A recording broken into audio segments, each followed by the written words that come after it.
తుది శ్వాస విడిచింది. అక్టోబర్ 30న వాంకిడి ఆశ్రమ పాఠశాలలో ఫుడ్ పాయిజన్ జరిగింది. ఈ ఘటనలో 30 మంది విద్యార్థులకు అస్వస్థతకు గురయ్యారు. వాళ్ళందరూ కూడా ముగ్గురి పరిస్థితి విషమంగా ఉండడంతో నిమ్స్కు తరలించారు. వాళ్ళని 25 రోజులుగా నిమ్స్లో మృత్యువుతో పోరాడి ఓడింది శైలజ మృతదేహాన్ని పోస్ట్ మార్టం నిమిత్తం గాంధీ హాస్పిటల్కి తరలించడం జరిగింది. బాలిక మృతిపై మాజీ మంత్రి హరీష్ రావు ఆగ్రహాన్ని వ్యక్తం చేస్తున్నారు. ప్రభుత్వ నిర్లక్ష్యం, అధికారుల అలసత్వంతోని బాలిక మృతి చెందినట్టు కూడా ఆయన చెప్పుకొస్తున్నారు. ఒకసారి విజువల్స్ మీరు చూస్తున్నారు. శైలజ మృతితో నిమ్స్ దగ్గర హైటెన్షన్ వాతావరణం నెలకొంది. అక్కడికి ఎవరిని కూడా ఆ పరిసర ప్రాంతంలోకి రానివ్వటం లేదు అన్నట్టుగా తెలుస్తోంది. ఫుడ్ పాయిజన్ గురైన బాలిక మృతి ప్రస్తుతం సంచలనంగా మారింది. ఆసిఫాబాద్ జిల్లా వాంకిడి గిరిజన ఆశ్రమ పాఠశాలకు చెందిన బాలిక శైలజ నిమ్స్లో చికిత్స పొందింది. ఈ నేపథ్యంలో దాదాపు 25 రోజుల పాటు అక్టోబర్ 30న వాంకిడి ఆశ్రమ పాఠశాలలో ఫుడ్ పాయిజన్ జరిగింది. ఘటనలో 30 మంది విద్యార్థులు అస్వస్థతకు గురయ్యారు. దీంట్లో ముగ్గురి పరిస్థితి విషమంగా ఉండడంతో వాళ్ళని హైదరాబాద్ నిమ్స్కి తరలించడం జరిగింది. 25 రోజులుగా నిమ్స్లో మృత్యువుతో పోరాడింది శైలజ. కానీ అధికారుల అలసత్వం ఈ విద్యార్థి పాలిట మృత్యువుగా మారింది.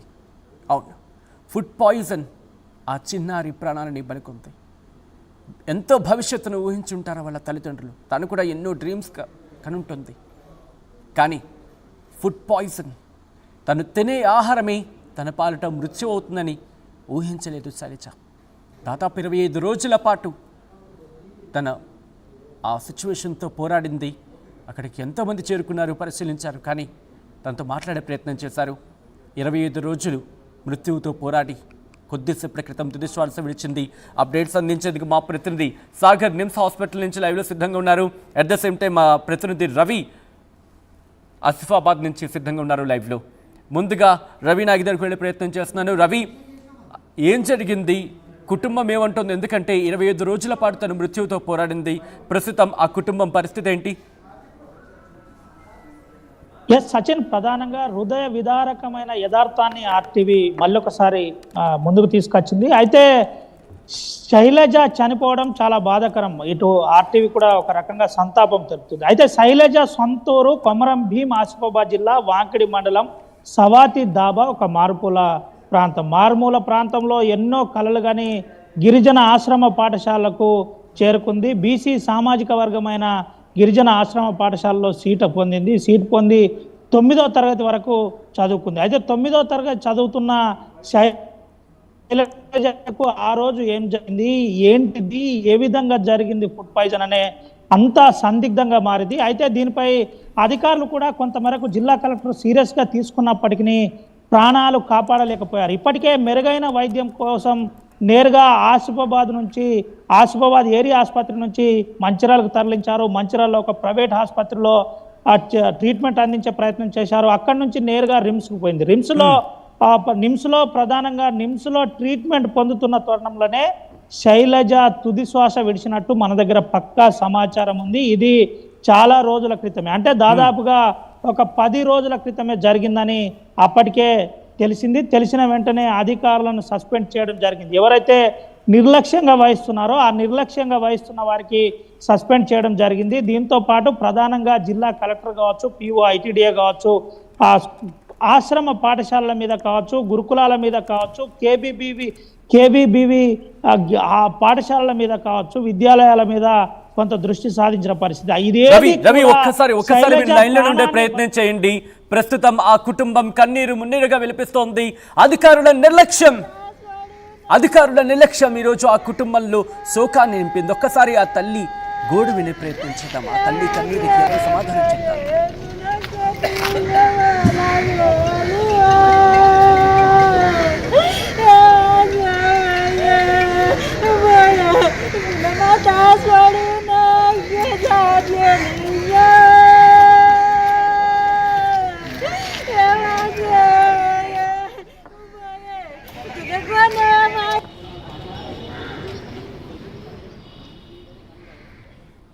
నవమాసాలు కని పెంచిన తల్లి తన కూతురు చదువుకుంటోందని ఎన్నో ఆశలతో ఆశ్రమ పాఠశాలకు పంపించింది. రోజు అన్నం తింటోందనుకుంది. కానీ పిచ్చి తల్లికేం తెలుసు, శైలజకేం తెలుసు? పాపం తను తింటోంది అన్నం కాదు విషమని, తను తింటోంది ఆ రోజు అమృతం కాదు గరళమని అధికారులు పెట్టిన గరళాన్ని. బహుశా ఈ మాట కాస్త కఠినంగా అనిపించవచ్చు, కానీ వాస్తవం. ఫుడ్ పాయిజన్ కారణంగా, తన తిన్న ఆహారం కలుషితం కారణంగా ఇంత దారుణమా, ఇంత దుర్మార్గమా? Back to back. మరి ముఖ్యంగా ఆసిఫాబాద్కి సంబంధించి ఘటన చూసాం.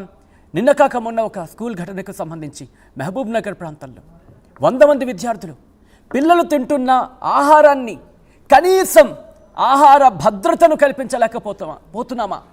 అంత దౌర్భాగ్యమైన సమాజంలోకి మనం నెట్టేస్తున్నామా? అధికారులు మీ 2 కళ్ళు పెట్టి ఒక్కసారి చూసే ప్రయత్నం చేయండి. 2 చెవులు రెక్కించి ఆ తల్లి కన్నీళ్లకు సమాధానం చెప్పే ప్రయత్నం చేయండి. ఆ తల్లి గోడుకి సమాధానం చెప్పగలరా? మీ అలసత్వం, అక్షరాల మీ అలసత్వం.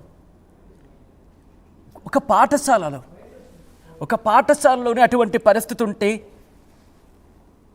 ఇంక ఎవరు సమాధానం చెప్తారు దానికి? ఇదే అంశానికి సంబంధించి అప్డేట్స్ అందించేందుకు ప్రస్తుతం నిమ్స్ హాస్పిటల్ దగ్గర సిచ్యువేషన్ ఎక్స్ప్లెయిన్ చేసేందుకు మా ప్రతినిధి సాగర్ కూడా ఫోన్ లైన్లో అందుబాటులోకి వస్తున్నారు. సాగర్, ప్రస్తుతం నిమ్స్ దగ్గర ఎటువంటి పరిస్థితి ఉంది? హై టెన్షన్ వాతావరణం నెలకొన్నట్టుగా తెలుస్తోంది. ఏం జరుగుతోంది? ఎస్సచ్చిని గిరిజన ఆశ్రమ పాఠశాల విద్యార్థి ఫుడ్ పాయిజన్ తో మృతి చెందింది. శైలజ అనే విద్యార్థి 16 సంవత్సరాల విద్యార్థి. ఇది సంచలనంగా మారింది. ఎందుకంటే ఫుడ్ పాయిజన్ తో అక్కడ ఉన్నటువంటి అధికారుల, ఆశ్రమ పాఠశాలలో ఉన్నటువంటి అధికారులకు సంబంధించిన నిర్లక్ష్యం వల్లనే ఈ మృతి చెందింది విద్యార్థి అంటూ పెద్ద ఎత్తున ఆందోళన వ్యక్తమవుతున్న నేపథ్యంలో ఇప్పటికే ప్రతిపక్షాలు కూడా ఈ అంశాన్ని పెద్ద ఎత్తున సీరియస్ గా తీసుకున్నాయి. ఈ ఆశ్రమ పాఠశాలలో దాదాపు 30 మంది అస్వస్థతకు గురైతే అందులో 3 తీవ్ర అంటే వాళ్ళ ఆరోగ్య పరిస్థితి విషమించడంతో శైలజతో పాటుగా మరో 2 కూడా 3 నిమ్స్ ఆసుపత్రిలో చికిత్స నిమిత్తం తరలించారు. ఇక్కడ మరో 2 బాలికలు అంటే ఆరోగ్య పరిస్థితి వాళ్ళది నిలకడగా ఉండడంతో వాళ్ళని డిశ్చార్జ్ చేశారు. కానీ శైలజ పరిస్థితి మాత్రం విషమించడంతో శైలజకు దాదాపు 10 రోజుల క్రితమే ఆమెకు ఊపిరితిత్తులతో పాటుగా మూత్రపిండాలు అంటే డయాలసిస్ చేశారు. ఎందుకంటే వాళ్ళకి లంగ్స్ ప్లస్ కిడ్నీస్ ఫెయిల్యూర్ అయినంతో డయాలసిస్ ద్వారా 10 రోజులు శ్రమించారు డాక్టర్లు. కానీ ఆ శైలజ బాలిక ఆశ్రమ పాఠశాల బాలిక శైలజను మాత్రం దక్కించలేకపోయారు. ఇటు అధికారుల నిర్లక్ష్యం వల్లనే ఓ బాలిక, ప్రభుత్వ నిర్లక్ష్యం, అధికారుల నిర్లక్ష్యం అనే బాలిక మృతి చెందినట్టు పెద్ద ఎత్తున కుటుంబ సభ్యులు ఆరోపిస్తున్న నేపథ్యంలో ఇక్కడ నిమ్స్ వద్ద పెద్ద ఎత్తున ఉత్కంఠ నెలకొంది. హుటాహుటిన బాలికకు సంబంధించిన మృతదేహాన్ని తల్లితో పాటుగా అంబులెన్స్ లో హుటాహుటిన పోలీసు ఎస్కాట్ మధ్య సాగర్, ఒక్కసారి మీరు లైన్ లో ఉండే ప్రయత్నం చేయండి. శైలజ తల్లి మాట్లాడింది. ఆ తల్లి తన కూతురు ఇక లేదని తెలిసిన తర్వాత మాట్లాడుతోంది.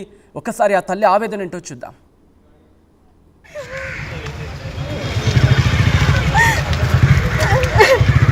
सर आम्हाला काहीच नाही सांगलं. इथे वाकडी तर सिरियस झाली तरी काय नाही सांगले आम्हाला. येते आणलं तरी डॉक्टर काही गॅरंटी नाही सांगले आम्हाला.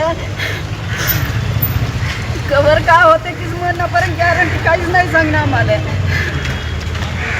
सकाळी डॉक्टर सांगले गॅरंटी काहीच नाही सांगू म्हणून आम्हाला. ॲडवायझर म्हणून सांगले सर आम्हाला. तर आता 2च रोज कमी आहे. तो महिना झाला. डॉक्टरांचा खबर गेला तर काय गॅरंटी नाही सांगणार आम्हाला. गॅरंटीच नाही सांगणार. आता अजय सकाळी गॅरंटीच नाही सांगलं. आता आम्हाला एकलीच पोरगी होती तरी आम्हाला काय गॅरंटी नाही सांगले. सारलं नाही सांगले, जही नाही सांगले आम्हाला. ट्रीटमेंट कितना दिन चल रहा है? आता 2 दिवस परत महिना झाला सर. महिना झाला तरी काहीच कमी नाही सांगले, काहीच बेस नाही करले. माझी पोरीता एकच पोरगी होती माने.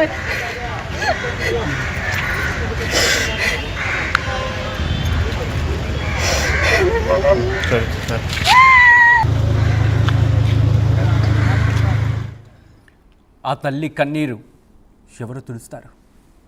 ప్రస్తుతం కన్నీరు మున్నీరుగా విలపిస్తోంది ఆ కుటుంబం. తన కూతురు లేదు అని తెలిసిన తర్వాత ఆ తల్లి గుండె పగిలింత పనైంది. ఒక్కసారి చూస్తున్నారు, కనీసం పచ్చి మంచినీరు కూడా ముట్టకుండా అలా కన్నీరు విలపిస్తూనే ఉంది. ఆ తల్లి గుండె కోతను తీర్చేదెవరు? ఎవరి నిర్లక్ష్యం ఆ కుటుంబంలో ఈరోజు చీకటిని నింపింది?